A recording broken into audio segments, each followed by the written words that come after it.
All right, settle in, or maybe don't, because you might not make it to the end of this.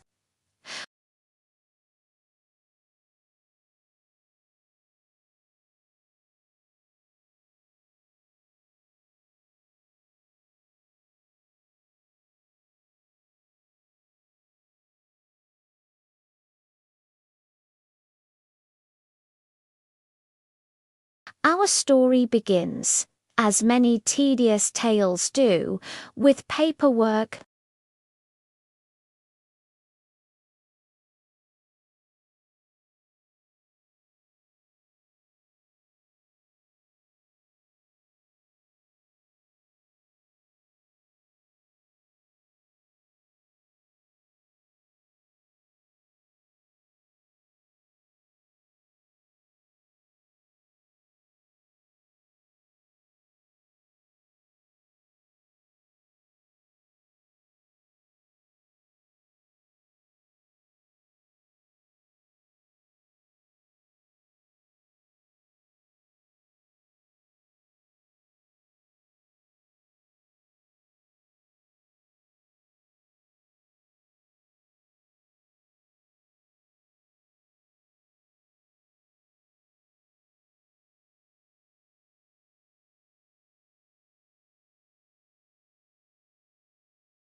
For hours. It's the historical equivalent of being stuck in a meeting that could have been an email. But the fun didn't stop there. Oh no, after successfully declaring their independence from boring British paperwork, the Founding Fathers decided to create, you guessed it, more paperwork. This time, it was the big one, the Constitution. This document was so long, so detailed, and so dense with rules and regulations that its rumored bald eagles would literally fall out of the sky fast asleep if they tried to read it mid-flight. The creation process was just as riveting.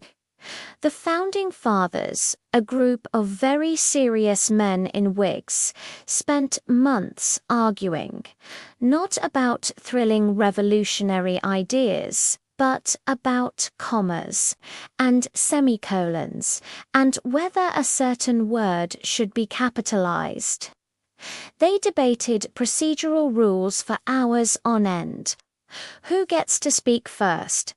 How long can they speak for? Should we take a break for lunch now or in 10 minutes?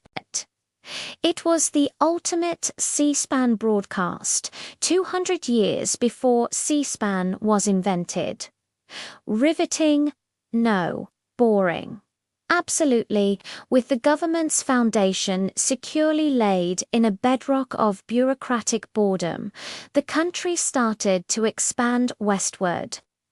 Now, how did this epic expansion happen? Was it a thrilling series of daring adventures? Not quite. Mostly, it involved walking. A lot of walking. People just got up and walked, and walked, and walked some more. For days, weeks, months. Imagine their daily routine. Wake up, walk, see a rock. Stare at the rock for a while, maybe kick a smaller rock. Then get back to walking. The landscape was vast and, let's be honest, often repetitive. Oh, look, another prairie. Hey, is that the same mountain we saw yesterday? The most exciting part of the day was probably deciding when to stop walking. This wasn't an adventure. It was the world's longest and least scenic hike. Eventually, the 1800s rolled around and brought with them a technological marvel designed to combat the sheer tedium of walking the train. But did this usher in an age of excitement? Of course not. It simply replaced one form of boredom with another, more stationary form. Now, instead of the physical exertion of walking, people could sit for hours.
They stood in lines for soup. They just stood for hours, doing nothing, waiting. Think about it.